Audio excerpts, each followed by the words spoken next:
Untuk tiket pesawat range-nya kurang lebih berapa nih biasanya? Kalau yang mandiri itu kalau memang dia lagi dapat murah, ada yang pernah dapat 5 juta pulang pergi. Hah, 5 juta? Ya. Masya Allah. Travel kita harus pastikan kira-kira tanggal berapa berangkat, hotelnya di mana, kapan saya menerima visa keluar. Kalau mereka nggak bisa jawab, Cari travel lain. berapa jarak hotel yang ideal dari masjid? Nah, Beda-beda ya, ada yang kakinya masih kuat jalan, masih muda ya kuat jalan ya. Oke. Bisa. Disesuaikan dengan usia berarti. Iya, saya usia.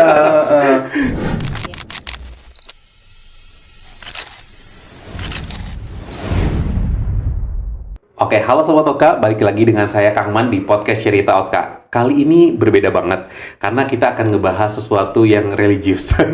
Mungkin nanti di sini teman-teman tahu ya, bahwa setiap orang Indonesia itu pasti banyak yang ikut atau banyak yang datang ke Tanah Suci untuk melakukan umroh, haji, dan sebagainya. Tapi jutaan orang mungkin ya, itu sudah datang ke sana, ada yang menggunakan kegiatannya itu, ada yang mandiri, ada yang menggunakan travel. Nah, itu kedua-duanya sebenarnya pilihan yang tepat yang mana ya? Nah, sebenarnya kita akan bahas dengan Mas Fahri ya. Oke, Mas Fahri, nanti sebelum kita bahas, tapi kita pengen tahu dulu nih. Kan sekarang lagi rame nih. Kita itu pakai umrohnya mending mandiri ataukah mending pakai travel? Kedua-duanya sebenarnya ada risikonya masing-masing kan lah ya? Pasti. Nah, pasti kita akan bahas. Tapi kita akan bahas pertama dulu terkait dengan Mas Fahri dulu. Biar tahu dulu teman-teman, Mas Fahri ini sebagai apa sih tiba-tiba ada di sini gitu kan? Kita bahas dulu kira-kira Mas Fahri ini siapa nih gitu. Ya, oke. Makasih waktunya Mas Kang Man. Oke.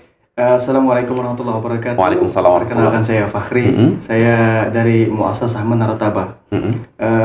Sebagai representatif Manarataba yang ada di Madinah, kantor pusat kita di Madinah. Okay. Jadi saya memang untuk branch di Jakarta ini untuk menghandle grup-grup atau memprovide visa atau memprovide hotel dan transportasi jamaah umroh atau haji dari Asia, terutama dari Indonesia, Brunei, Singapura, Malaysia, Thailand, bahkan sampai Thailand dan Vietnam. Oh, jadi provider berarti? Ya, saya provider hotel dan visa dan transportasinya. Oh, lengkap ya? Jadi memang lebih ke B2B bisnisnya. Oh, oke. Berdiri sejak tahun 2006 di Saudi, kantor pusat kita di Madinah. Kantor cabang di Jakarta itu sejak tahun 2015. Oh, berarti ini perusahaan internasional berarti ya? Ya. Multinasional, wih keren banget. Oke, sudah berapa lama kurang lebih berarti bekerja di sana sama di sini? Kalau saya bekerja di Manaratabat sendiri itu sejak tahun 2009, 3 tahun setelah perusahaan. Oke, terus sekarang ada di Jakarta berarti ya? Iya. Representatif di Jakarta untuk Indonesia. Betul. Nah, ini kan pasti banyak banget nih teman-teman itu yang pengen umroh. Ya kan, ada yang mandiri, ada yang pakai travel. Mungkin yang travel orang semua udah lumrah lah ya. Nah, tapi kalau yang mandiri itu sebenarnya umroh mandiri itu seperti apa sih sebenarnya? Kembali lagi ke masing-masing individu ya, mau mandiri, memang yang lagi viral saat ini umroh mandiri. Tapi walaupun sudah diizinkan oleh pemerintah Indonesia, ada larangan di umroh mandiri itu. Larangannya tersebut itu dilarang merekrut atau membawa jamaah dengan cara mandiri. Umpamanya Mas Kang Man ini buka keberangkatan, yuk kita umroh bareng-bareng yuk mandiri, itu nggak boleh. Oh, nggak boleh bergerombol gitu ya? Bergerombol boleh, tapi bukan dalam agenda, maksudnya dalam dikumpulkan. Kumpulkan itu yang nggak boleh. Oke. Jadi kalau masing-masing kita bareng-bareng yuk kita jalan. Ayo, misalnya saya mau bareng keluarga, bareng teman-teman, boleh ya, gitu ya? Tapi kalau Kang Man ini bikin keberangkatan sendiri gitu ya, dibikin, ayo yang mau gabung sama kita, bayarnya sekian, uang umroh mandiri, ntar sharing costnya ini, tiketnya sekian, itu yang nggak boleh. Oh, karena itu non PPIU, memfasilitasi orang umroh dan tidak memiliki izin, itu yang kena pasal di Indonesia itu. Itu sering ketahuan nggak? Sering ketahuan nggak itu tuh sebenarnya di sana? Ya, ada beberapa yang ketahuan, bahkan ada yang sampai kena pidana. Memang ada pasalnya. Setiap orang dilarang mengumpulkan atau memberangkatkan jamaah umroh tanpa memiliki izin itu kan. PPIU istilahnya. Oke. Aman ya, asalkan tidak boleh bergerombol, tidak boleh mengumpulkan berarti. Merekrut. Oke. Tapi kalau sendiri mau bareng keluarga, mau siapapun, mau bareng teman, itu boleh. Oke, sekarang paling yang umum lah. Orang-orang tuh pasti antara pakai travel atau mandiri itu sebenarnya masalah fundamentalnya atau basicnya tuh sebenarnya biaya. Bener nggak sih? Nah, biaya itu kan biasanya pengen yang murah. Ya. Nah, sebenarnya bener murah Mandiri ataukah sebenarnya pakai travel atau gimana nih?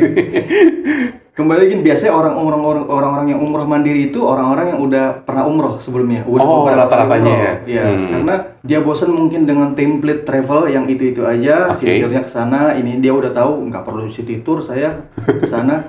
Atau kalau untuk budget harga itu menyesuaikan travel ya. Jadi kita misalkan kita umroh mandiri dengan habis 23 juta, dengan travel 28, 25 juta, 27 juta, beda 3 juta, tapi fasilitas diatur oleh travel semua ya, kita terima beres. Oke. Beda dengan umroh mandiri, ketika request visa, ketika booking hotel, ketika booking transport, ketika booking pesawat, itu kan sendiri semuanya. Apalagi ada kesulitan di saat proses visa saat ini. Ada Kenapa tuh? kesulitannya yang mana ketika orang itu booking lewat OTA, travel online maksudnya, tim muasasa atau provider saya, ketika orang ini mau memproses visa di saya harus memvalidasi bookingan tersebut lewat via nusuk. Jadi misalkan dia booking lewat platform booking platform A atau platform B, dia ngasih saya voucher. Bukan dengan voucher itu saya proses visanya, enggak. Voucher tersebut saya validasi bookingan tanggal sekian sampai tanggal sekian di hotel apa gitu. Saya kirim ke hotel itu approve, baru saya bisa proses visanya. Rumit banget ya betulnya. Kalau kita tidak di ACC dan ketika booking hotelnya nggak di ACC gitu dan salah, bisa jadi bisa profile. Nggak bisa profile. Gitu. Oke, itu ya kekurangannya ya. Dan misalkan dibilang dulu orang bilang umroh mandiri lebih murah, mungkin dengan cara sharing room ya, room yang isinya 4 orang, dia datang sekeluarga berdelapan. Itu kan bisa aja seperti itu jadi murah. Dan sekarang nggak bisa seperti itu, karena setiap satu visa harus memiliki satu bed selama durasi tinggal dia. Oh, ini emang diatur regulasinya secara rinci gitu? Iya. Harus berdasarkan bed? Saudi seperti itu ya. Bukan berdasarkan kamar berarti ya? Bukan. Oh. Jadi misalkan 8 orang, dia harus ambil kamar yang isinya 8 bed, atau 2 kamar, atau 3 kamar gitu ya, isinya 8 bed. Jadi patokannya bed ya? Ya. Sudah rinci banget ya sekarang. Bang sering kecolongan kali ya sebelum-sebelumnya. Jadi makanya diregulasikan sekarang ini ya. Kecolongannya itu dari tahun-tahun sebelumnya. Oke. Banyak agent atau banyak orang yang request visa, dia cuma menyebutkan hotel saya ditinggal di hotel A, di hotel B.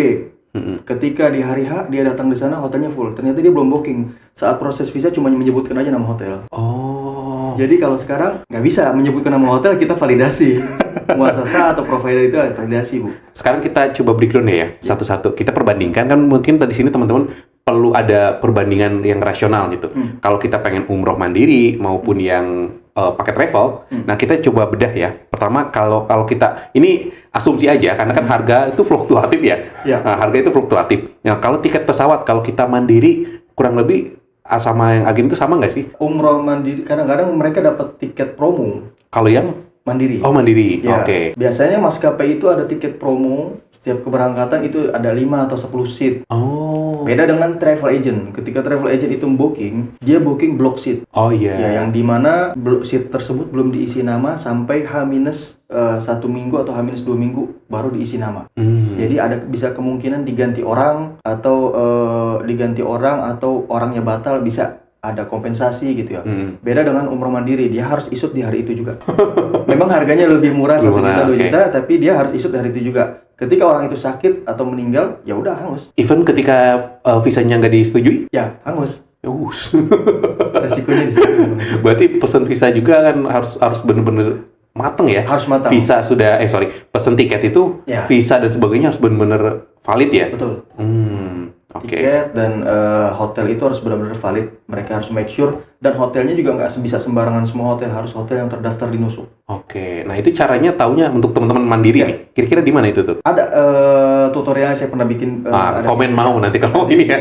Nanti komen mau kita akan share ya ke linknya, oke? Caranya gimana? Lihat di OTA, ada nomor hotelnya, ada nomor license-nya itu, dan dicek di website Kementerian Pariwisata Saudi. Memang benar terdaftar atau enggak, bisa divalidasi di situ. Sekarang kalau hotel dan jaraknya itu kan pasti akan ada biaya tuh ya. Tuh. Nah kalau hotel biasanya, tadi untuk tiket pesawat range-nya kurang lebih berapa nih biasanya? Kalau yang mandiri itu kalau memang dia lagi dapat murah, ada yang pernah dapat 5 juta pulang pergi. Hah, 5 juta? Ya. Masya Allah.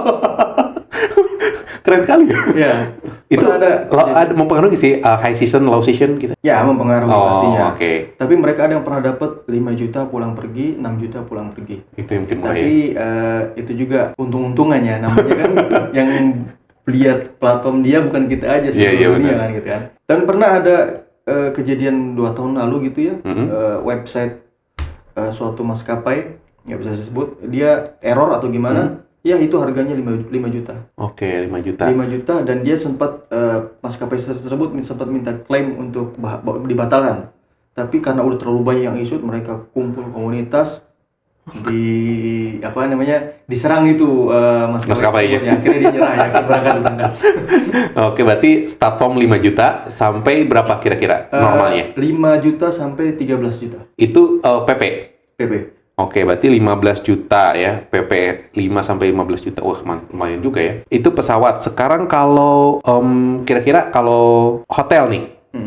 Hotel kira-kira range-nya berapa nih? Hotel tergantung dari fasilitas dan kategorinya ya. Oke. Kalau hotel bisa ada yang 700.000 per malam. 700.000? Iya, ada yang 700.000 cuma jauh.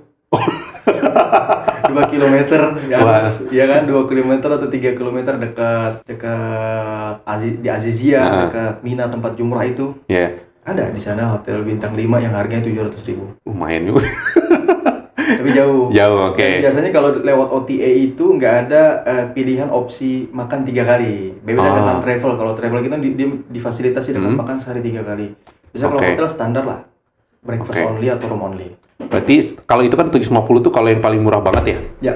Oke, kalau paling mahalnya? Kalau hotel di Mekah, Madinah itu bukan dari kategori bintangnya. Dari apa tuh? Yang terdekat yang paling mahal. Oh, paling dekat. Iya. Jadi walaupun dia hotelnya bintang 3 atau bintang 2, dia posisinya dekat haram. Strategis lah ya? Iya, strategis. Bisa jalan kaki 5 menit, 2 menit udah sampai. Itu harganya pasti tinggi. Gitu. Oke. Tips tuh, jadi teman-teman kalau pengen hemat budget banget, cari jauh nggak apa-apa, tapi harus jalan ya. Ya, jalan. Ada bis lah, naik bis. Lumayan kan 2 kilo kalau bulan. Iya sih. Oke, berarti 700 sampai kira-kira berapa? 4,5 juta, 5 juta. Oh, berarti sekitar 5 jutaan ya, range-nya ya? Iya. Oke. Travel kan mereka nggak hitungan pesawatnya, enggak, tapi mereka kan global ya? Iya. Nah, global. Cuman kita bandingkan rata-rata yang kalau kita pakai mandiri sama pakai agent travel itu seperti apa. Nah, kalau visa biasanya biaya itu berapa? Apa sama gitu? Tergantung, karena visa itu ada yang quantity, berdasarkan quantity, ada yang berdasarkan individual. Individual biasanya lebih mahal. Maksudnya pengurusannya secara individual? Iya, pengurusan individual ini. Karena kalau grup dengan individual, kita tim provider visa itu mengerjakannya sama metodenya. Request approval hotel dulu, upload paspor dulu, terus bikin program di Nusuk, nomor tiket penerbangan berapa, landing jam berapa, itu semuanya kita bikin program sama dengan grup. Oh iya benar. Makanya biayanya lebih tinggi. Karena cuma 1 orang, 2 orang. Verifikasinya itu ya. Verifikasinya sama. Iya kan, kalau satu agen travel lah, anggap ada sekitar 100 orang. Ya udah jelas. Ini sekian gitu. Paling validasi nama-namanya aja kan. Sesuai nggak dengan paspor, dengan yang lain gitu identitasnya. Oke. Kalau satu-satu mungkin PR gitu ya. Oke. Berarti range-nya kira-kira berapa nih? Harga visa itu di range $140. Kalau kita rupiahkan? Di kurs sekarang itu... Sekarang kursnya 16.900-an kalau nggak salah. 16.900 ya? Iya. 2.366. 2 juta, anggap 3 juta lah ya. 3 jutaan lah kita rata-rata dan sebagainya ya. Range-nya 3 juta. Oke, 3 jutaan visa. Kalau itu lebih murah lagi berarti ya, kalau yang banyakan gitu ya? Iya, grup lebih murah. Oke. Kalau kita berkeluarga, misal keluarga kita ada 50 orang, ada kebanyakan ya? Satu RT ya? Keluarga besar ya? 10 orang, apa berarti? Biasanya dihitung grup itu di atas 15. Oh, dari semua. Oh, berarti masih aman lah ya? 15 keluarga inti, kemudian mertua dan sebagainya masih aman. Bisa 15. Kalau 50, kayaknya jadi tukang agen juga ya? Oke. Kemudian kalau untuk transportasi, pasti beda-beda sih setiap negara ya? Setiap daerah kan? Kalau transportasi kan ada yang dekat dengan, kalau sini kan Jakarta paling ke Soekarno-Hatta ya paling dekat ya. Nah itu kan mungkin beda-beda ya tergantung orangnya ya. Kalau ada biasanya orang template yang paket ya, misalkan dari bandara ke hotel, ada city tour di kota Madinah sekali, city tour kota Mekah sekali, dari hotel ke bandara dan satu perjalanan dari Madinah ke Mekah atau Mekah ke Madinah sebaliknya. Itu biasanya paket range itu di harga 2.400 rial atau 2.700 rial. Nah, Tergantung tipe mobil atau tahun mobilnya. Oh, ada Ya, ada spesifikasinya iya, juga ya. spesifikasinya. Oh, oke. Nah, sekarang 200, 2.400, 2.700. wah 2.700. Oke, real ya. Iya. Kemudian kalau biasanya kalau mandiri itu mereka itu karena udah tahu jalannya sendiri atau biasanya pakai pendamping juga sih? Biasanya tetap pakai pendamping. Oh, pakai pendamping ya. Walaupun dia mandiri, biasanya dia tetap butuh guide di sana. Butuh, apalagi kalau dia bawa keluarga ya, yang orang-orang tua gitu. Dia biasanya butuh jemputan di bandara untuk bantu dia handle koper atau bagasi dia dan bawa yang orang tua ini di kursi roda segala macam gitu. Mereka butuh. Makanya biasanya kalau yang itu dikasihnya berapaan gitu mereka tuh? Uang mutawif itu fee-nya itu range-nya di antara 220 sampai 250 rial per hari. Oke, 250 rial. Oh, per hari ya? Per hari. Oke, kalau kita seminggu berarti tinggal kalikan aja ya. Kalau gunain mereka seminggu ya bayar seminggu. Berarti tergantung harinya kita ya. Kalau pengen hari ini kita didampingin, kalau enggak ya berarti enggak kan? Iya. Oke. Terus ada nggak sih kayak asuransi yang perlu kita bayar kayak gitu itu ada nggak sih? Perlu kalau di travel ada yang namanya diterbitkan kartu Sisko Patuh itu. Oh, Sisko Patuh. Sisko Patuh itu ada asuransi perjalanan umroh.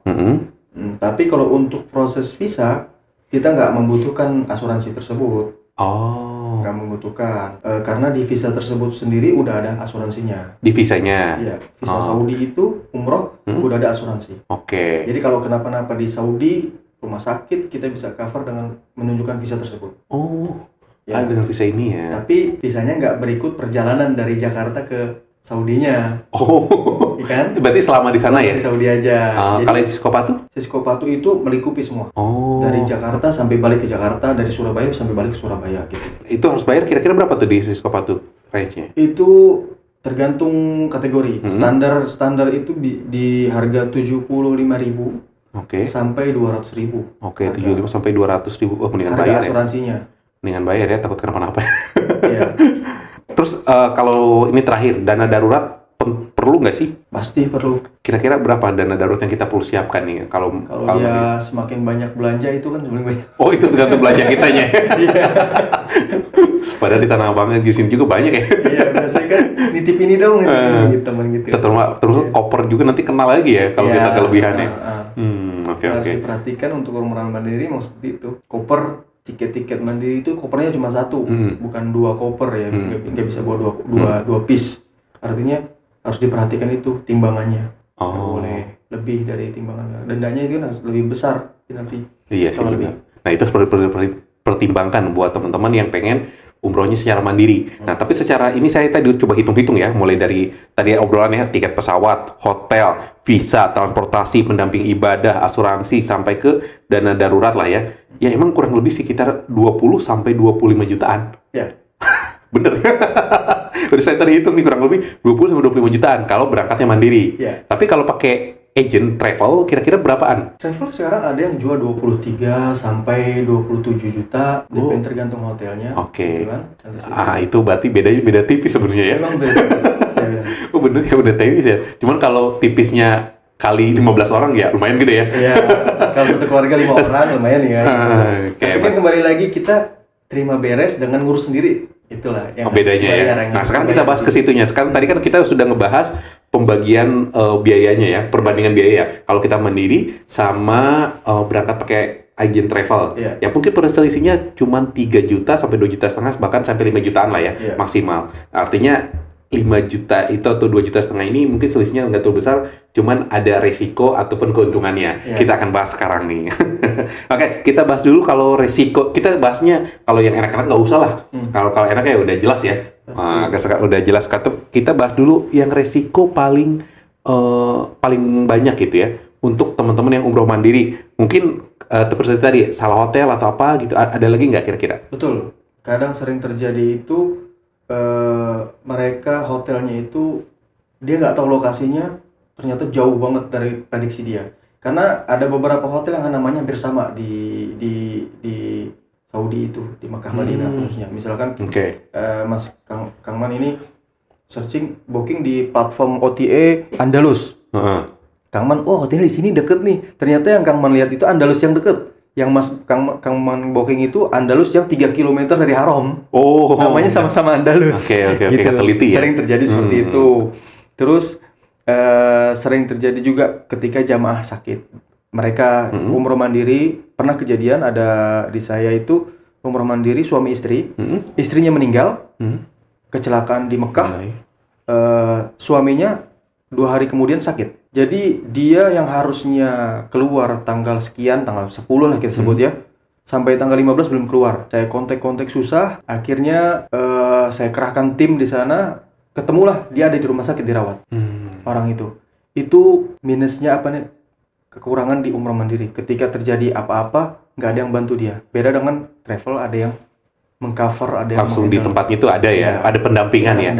Jadi ketika di sana, ketika mandiri, mungkin ketika dalam kondisi darurat, tidak ada pendampingan aja. Betul. Jadi ya mau orang juga masing-masing, mereka juga punya keperluan masing-masing, jadi nggak bakal terlalu aware gitu. Kecuali kalau kita memang didampingi, ya mutawif dan sebagainya, ya mungkin ya mereka akan aware ke kita kan. Nah, berarti tidak ada pendampingan saat darurat. Wah, berarti itu ada pertama salah pemesanan hotel, yang kedua berarti ada pendampingan saat kondisi darurat. Terus ada lagi nggak? Ada lagi kejadian umpamanya umroh mandiri kadang saat dia exit, kadang sistem di Saudi itu ada yang auto gate dan ada yang manual. Maksudnya auto gate gimana? Auto gate yang cek exit itu. Imigrasian. Ini kadang ada yang dia masuk ke yang auto gate. Ternyata sistem lagi error, dia terbaca masih stay di Saudi. Karena kan kalau dia overstay di Saudi itu ada penalti ke muasasah, ke provider, dan ada resiko yang dia tanggung. Dia dilarang masuk ke negara Gulf country selama 10 tahun ke depan. Gitu kan. Saya pernah cek ada kejadian-kejadian seperti ini. Zamannya udah pulang, udah di Indonesia. Ternyata di sistem terbacanya dia masih di Saudi. Saya harus memverifikasi paspornya. Minta stamp Saudinya nggak ada karena dia lewat autogate. Keluar dari gate imigrasi Saudi itu dengan autogate yang nggak ada stampnya. Jadi nggak ada buktinya. Jangan di sistem dia masih ada di Saudi. Untungnya bisa diakarin dengan stamp masuk ke Indonesia. Untungnya dia lewat yang manual pas masuk ke Indonesia. Ada ini stamp masuk Indonesia tanggal sekian. Bukti dia udah balik lagi gitu ya? Balik lagi dan tiket kepulangannya dia. Itu baru bisa dihapus. Kalau nggak ada itu, berarti udah ke blacklist? Blacklist. Fatal ya ternyata? Fatal, ya bisa 10 tahun dia nggak bisa masuk. Walaupun tahun depan dia ada kuota haji dia yang harus bisa berangkat, itu batal. Meskipun udah dapat kuota? Ya. Lama juga kan kuota haji. Wah, sayang ya? Iya. Oke, berarti kita secara ini ada salah pemesanan hotel, kemudian tidak ada pendampingan saat dan kondisi darurat, sama ketika nanti exit gitu ya. Nah, ketika exit itu mungkin karena tidak ada pemahaman. Ya, kalau udah pernah mungkin aman ya. Cuman kalau belum ada pemahaman sama sekali, mungkin itu akan berisiko fatal ketika keluar di keimigrasian di Arab Saudi begitu ya. Ada lagi saat kedatangan. Oh, apa? Saat kedatangan itu mereka kadang suka nggak pesan transport, mereka pikir akan naik taksi dari bandara. Ada ketentuan di Saudi itu untuk pengguna visa umroh itu harus menggunakan transport yang terdaftar di nusuk. Dan transport itu membutuhkan tafwid. Tafwid itu seperti surat jalan untuk masuk ke bandara. Nah, kalau dia pesannya bukan dari perusahaan yang terdaftar, dia nggak bisa dibikinin surat jalan mobil tersebut. Harus perusahaan yang terdaftar yang di nusuk. Dan ketika dia diarahkan oleh petugas nusuk tersebut, naik bus yang disiapkan oleh petugas nusuk, mereka menganggapnya gratis, ternyata itu bayar. Gitu. Bahkan bayarnya bisa lebih mahal dengan dia bayar taksi sebenarnya. Gitu. Dia pesan taksi, ternyata taksi nggak terdaftar, nggak boleh masuk. Dia diarahkan oleh petugas nusuk, oke, naik bis ini. Ibu mau ke arah mana? Bapak mau ke arah mana? Hotel mana? Ke hotel A, hotel B. Diantar sama bus tersebut. Mereka menganggapnya gratis, ternyata enggak. Petugas nusuk akan memberikan billing ke muasasah, provider visa yang mengeluarkan. Nah di akhirnya nanti kena. Dan muasasah akan menagih ke dia. Kenapa naik bis tersebut? Gitu. Wah, itu berarti ditariknya terakhir itu? Ya, pasti kita tagih. Lumayan ya, rumit. Oke, sekarang kalau kita menggunakan travel, pasti akan ada resikonya juga ya. Mungkin tidak semua travel, kan ada beberapa travel yang mungkin yang benar ya benar, cuman ada beberapa yang bodong kan, mungkin ada yang cuman mengumpulkan uangnya aja, ada yang kayak gitu kan ada juga ya, oknum lah istilahnya. Nah, kira-kira resikonya apa aja kalau kita menggunakan agen travel? Resiko menggunakan agen travel itu ya harus cek lagi bahwa travel tersebut terdaftar memiliki izin atau enggak. Oke. Kalau nggak berizin, ya itu resikonya. Kadang-kadang ada yang nukil nomor izin orang lain. Kadang travelnya A, izinnya B gitu loh. Ada yang seperti itu. Kalau untuk travel sih, saya rasa lebih terprotek ya, karena Kementerian Haji atau dulu Kemenak, sekarang udah dialihkan ke Kementerian Haji. Kementerian Haji fokus untuk memprotek para jamaah tersebut. Kalau memberangkatkan lewat travel umroh, dia dilindungi oleh Kementerian Haji Indonesia. Ketika terjadi masalah tiket hangus, tiket pulangnya dia nggak bisa pulang atau hotel nggak ada, itu Kementerian Haji akan turun tangan untuk menangani tersebut lah. Ya, pihak travelnya atau pemilik travelnya itu akan diberikan sanksi atau ditegur gitu.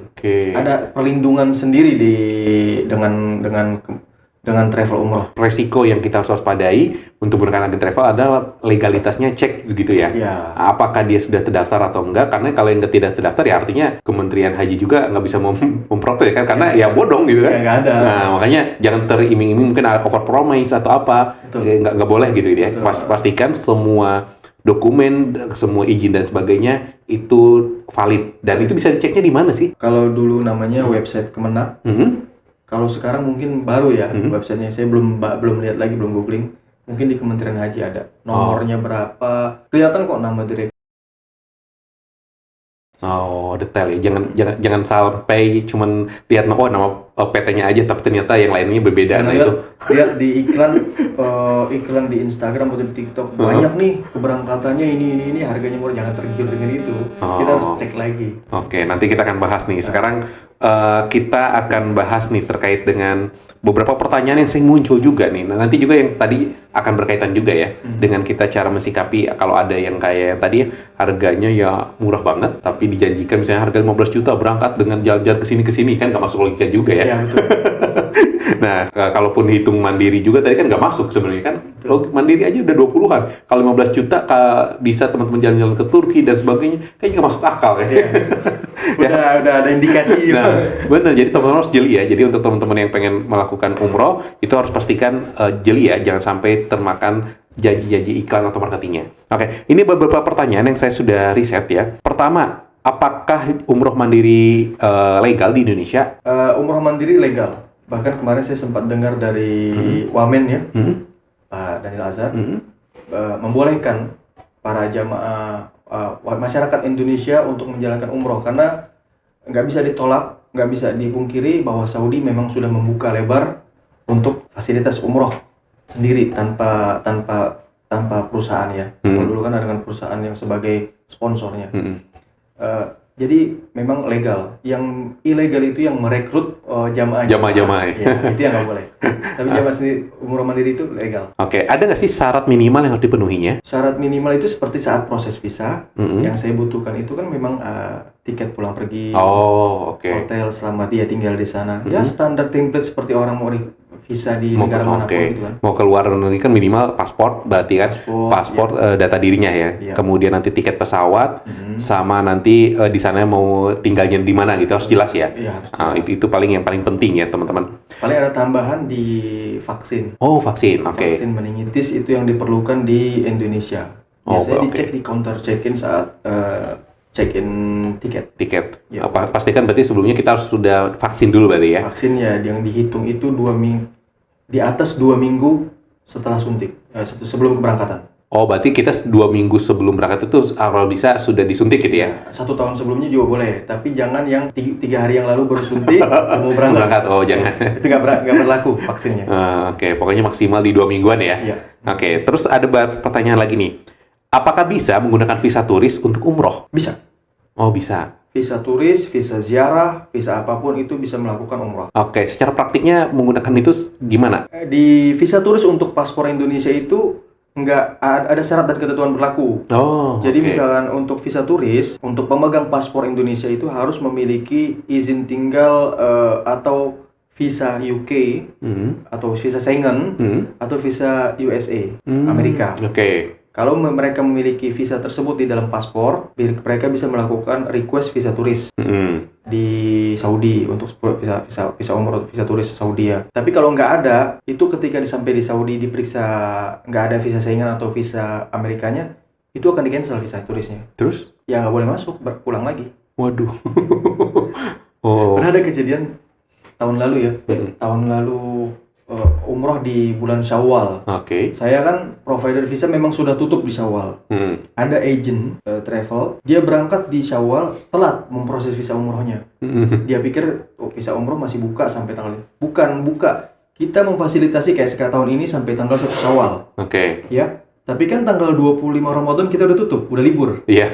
Libur kantor Iya, kan. iya. Tanggal 1 Syawal terakhir keluar visa. Terakhir masuk Saudi tanggal 15 Syawal. Mereka pikir terakhir proses visa bisa sampai 15 Syawal. Dia mau proses tanggal 3 Syawal, berangkat tanggal 5. Akhirnya nggak bisa. Yeah. Dia ke muasasa, ke provider manapun nggak bisa. Karena memang udah tutup tanggal 1. Akhirnya diakalin dengan visa turis. Ketika sampai Saudi, batal semua visanya. Kembali lagi. Sayang. Oke, jadi teman-teman kalau pakai visa turis harus punya visa Schengen dulu ya. Visa Schengen yang masih berlaku. Jadi teman-teman kalau bisa bikin visa Schengen dulu ke luar negeri dulu ya.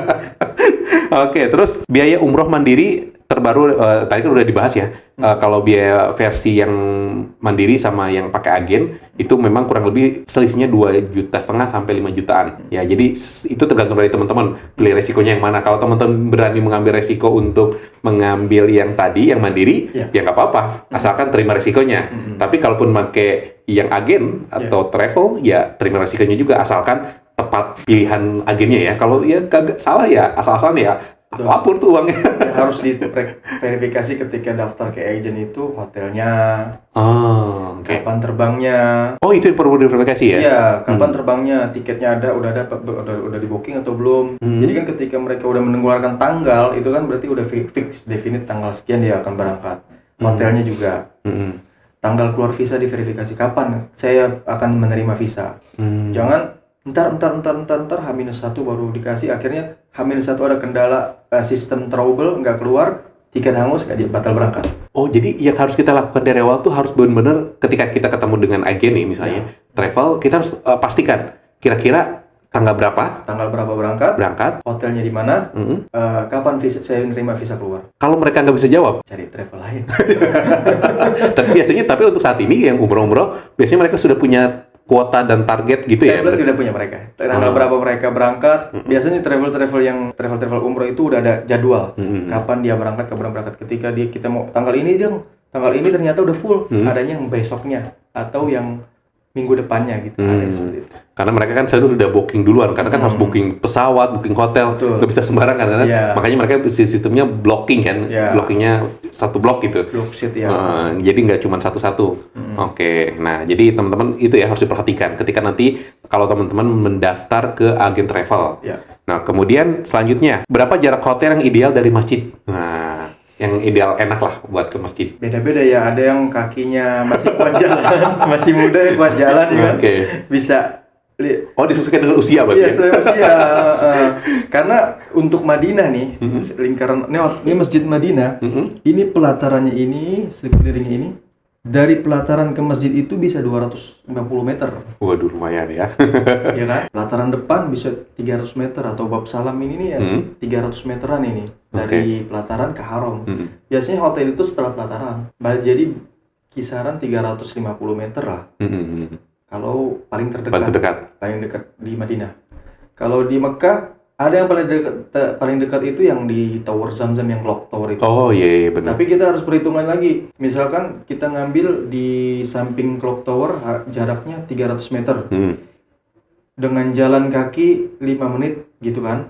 Tapi di Clock Tower ini lebih deket nih, keluar haram langsung naik gitu kan. Kita perhitungan naik liftnya berapa menit, pindah lift juga. Oh iya. Masuk mallnya gitu. Kalau dihitung-hitung 10 menit lebih deket yang ini yang di luar sebenarnya. Oh, oke.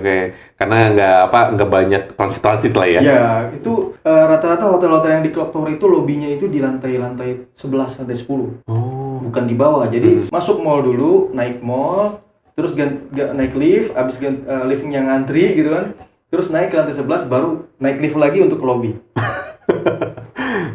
Oke, jadi tipsnya itu ya. Jadi untuk di daerah Madinah seperti tadi ya, mungkin bisa sekitar 250-an dari pembatas ya. Nah, ataupun nanti kalau teman-teman di daerah Mekah ya disarankan yang di luar aja, tapi ya mungkin secara jaraknya mungkin kelihatan jauh, tapi secara waktu sama ya. Sama. Dan harganya lebih murah. Oh, harganya lebih murah. Oh iya sih, karena mungkin agak jauh dikit ya. Oh, oke. So, kalau teman-teman pengen budgetnya ya hemat ya, mungkin bisa cari yang agak jauh dikit lah ya. Itu tapi perlu dikondisikan dengan kondisi usia, dengan kondisi kesehatan. Nah, karena di sana kan suhunya berbeda ya dengan Indonesia kan. Kalau lagi ekstrim dingin banget. Kalau panas, panas banget ya. Nah, jadi harus disesuaikan. Makanya kalau kondisinya sehat, mungkin bisa agak jauh biar lebih hemat gitu. Buat beli oleh-oleh kali ya. Oke nih, kemudian saya ada beberapa pertanyaan lagi juga nih.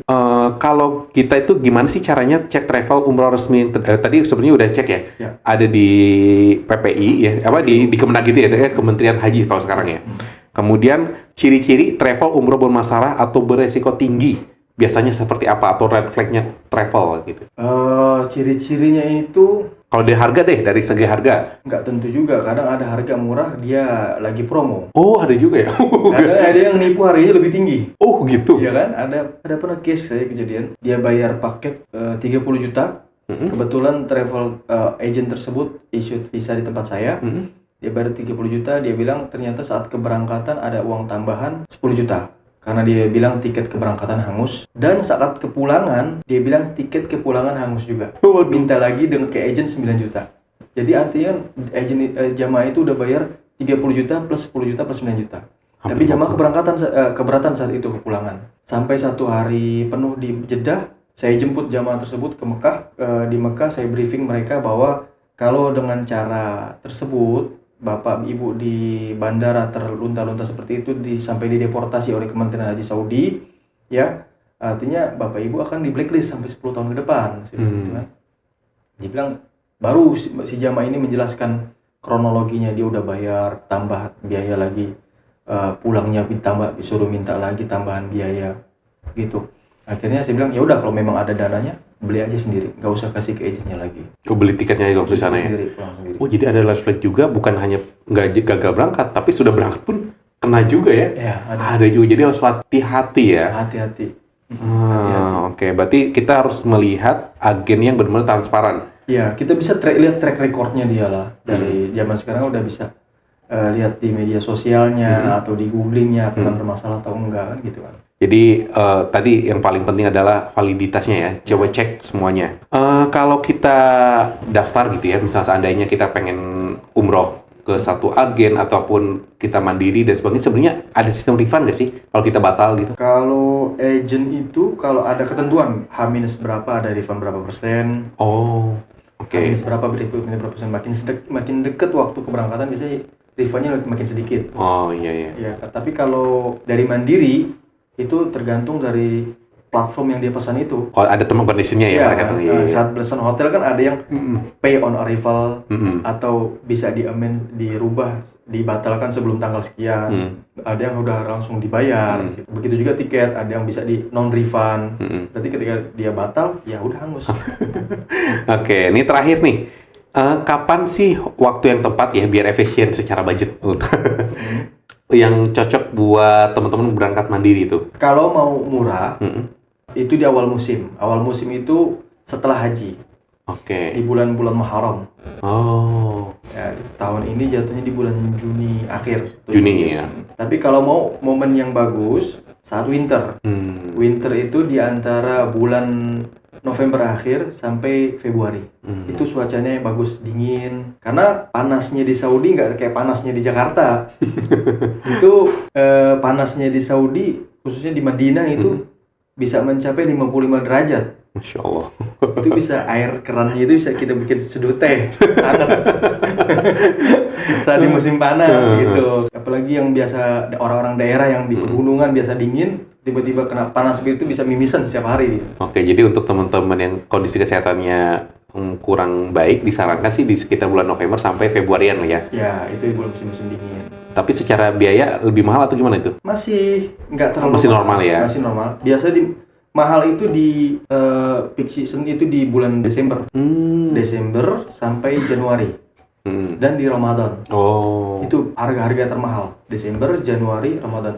Jadi ketika teman-teman yang mau berangkat mandiri di tanggal tersebut, pastikan booking hotelnya di jauh-jauh hari. Karena kalau booking di dekat-dekat hari itu nggak bakal tersedia. Kalaupun tersedia harganya bisa 5 kali lipat. Waduh. Iya. Oh iya, berarti setahun sebelumnya kita harus booking dulu ya. Iya, kalau di periode tersebut harus booking jauh-jauh hari. Oke, tipsnya itu ya. Jadi untuk teman-teman yang pengen ini hemat ya, pastikan bookingnya jauh-jauh hari. Kalau enggak ya kita tadi cari ya di sesi-sesi di mana ya bisa di bulan November atau enggak Februari gitu ya. Iya. Kemudian di tadi tuh kalau ke tahun 2026 berarti sekitar bulan Junian ya. Iya. Nah, bulan Junian untuk teman-teman yang pengen pokoknya setelah Idul Adha lah ya. Iya. Nah, itu setelah Idul Adha ya mungkin waktu-waktu yang cocok yang untuk teman-teman yang pengen efisien harganya. Tapi kalau pengen ya secara suhunya, kemudian kondisi suhunya aman buat kesehatan teman-teman yang mungkin keterbatasan fisik gitu, mungkin bagusnya di sekitar bulan November sampai ke Februarian ya. Betul. Karena nggak terlalu panas kali di sana ya. Nah, sebenarnya kita sudah tahu nih, Mas Fahri. Jadi artinya kalau kita menggunakan pakai mandiri ataupun agen travel, sebenarnya itu tergantung dari kita sendiri. Apakah kita mau ngambil resikonya atau enggak sebenarnya artinya ya. Karena yang penting ketika kita milih pakai agen, berarti kita harus benar-benar valid melihat agensi travelnya. Semuanya harus jelas. Ya. Kemudian semuanya juga harus detail, harus ada ke tanggal keberangkatan seperti tadi ya. Paspor, tiketnya dan tiket pesawat, kemudian hotel dan sebagainya itu sudah pasti. Nah, pastikan itu semuanya jelas. Tapi kalaupun mandiri, dipastikan juga semua hotel dan sebagainya ada. Karena kan banyak juga katanya nggak terdaftar, tiba-tiba ada ataupun ada tapi jaraknya jauh. Nah, mungkin seperti itu. Teman-teman harus verifikasi ulang. Oke. Yang terakhir mungkin ada pesan buat teman-teman yang pengen melakukan haji dan umroh ataupun teman-teman yang di sini dari perusahaan Mas Fahri, kira-kira ada solusinya nggak buat yang kira-kira ya untuk menjembatani ini gitu. Kalau untuk tahun ini persyaratan visa memang yang tadi saya sampaikan ada agak ribet. Tapi itu memprotek jamaah tersebut untuk validasi visanya karena itu menghindari fraud ketika check-in hotel. Karena ketika hotel sudah approval di saat proses visa, hotel itu bertanggung jawab. Jadi Kementerian Haji Saudi, petugas Wizaratul Haji Saudi itu ketika men-scan barcode visa tersebut, dia tahu jamaah ini tinggal di hotel apa, berapa hari, dia tahu naik penerbangan apa, dia tahu itu. Nah, jadi ketika proses visa, pastikan hotel tersebut terdaftar di Nusuk dan bisa bekerja sama untuk melakukan approval. Gitu. Jadi nggak ada tuh yang namanya istilahnya seperti tahun lalu ketika sampai di Madinah hotelnya belum booking, hotelnya baru nyari di sana. Apalagi ada ketimpangan fasilitas quantity bed di Madinah itu dibanding di Mekah. Di Madinah itu ada 300.000 bed dari seluruh hotel, sedangkan di Mekah ada 2 juta bed. Biasanya orang yang nggak dapat hotel itu di Madinah. Gitu. Jadi ketika proses visa, make sure lagi hotelnya itu terdaftar di Nusuk dan bisa bekerja sama melakukan approval. Biasanya peraturan dari hotel itu dia melakukan approval ketika sudah full payment. Gitu. Dan untuk teman-teman agent travel juga seperti itu, usahakan cari hotelnya itu yang cepat proses approvalnya, karena ada yang lama. Ada yang lama sampai 1 minggu belum approve juga. Ini untuk terakhir untuk teman-teman yang kira-kiranya yang mau itu dari mandiri ya, pengen umroh mandiri maupun dari agent travel yang pengen mendapatkan layanan dari perusahaan Mas Fahri, kira-kira kemana nih harus ngikutinya gitu? Bisa ke Menara Taba Indonesia. Kita di searching di Google juga ketemu kok Menara Taba Indonesia atau Menara Taba. Itu daerahnya daerah mana tuh? Kantor saya di Jakarta di Tebet. Daerah Tebet ya untuk teman-teman. Mungkin pusat saya di Madinah. Kantor pusatnya Madinah sih kejauhannya. Berarti kalau teman-teman pengen datang ke sana, mungkin dari agen travel ataupun teman-teman pengen berangkat mandiri tapi pengen menggunakan providernya juga bisa datang ke Jakarta ya, Jakarta Selatan berarti ya, maksudnya Jakarta Selatan daerah Tebet. Tetapi sebelumnya teman-teman harus browsing dulu pastinya sebelah mana ya. Iya. Atau kan nanti teman-teman boleh klik link di bawah ini, mungkin nanti kita akan share juga untuk alamatnya kali ya. Boleh. Oke. Iya. Oke, untuk teman-teman, thank you juga Mas Fari sudah sharing terkait pengalamannya, terkait dengan tipsnya, bagaimana tips untuk melakukan haji umroh mandiri ataupun melakukan travel. Jadi kita sudah jelas bagaimana yang tepat untuk kita, dan itu tergantung dari kita sendiri. Kita yang bisa menilai adalah diri kita sendiri. Apakah yang tepatnya mana kita tidak bisa merekomendasikan, tapi yang tepatnya itu tergantung dari perspektif dari teman-teman. Apakah teman-teman cocok umroh mandiri ataupun menggunakan agen. Oke, saya Kang Man dan Mas Fari pamit dulu, sampai jumpa di podcast Cerita Outcast selanjutnya. Oke, bye-bye.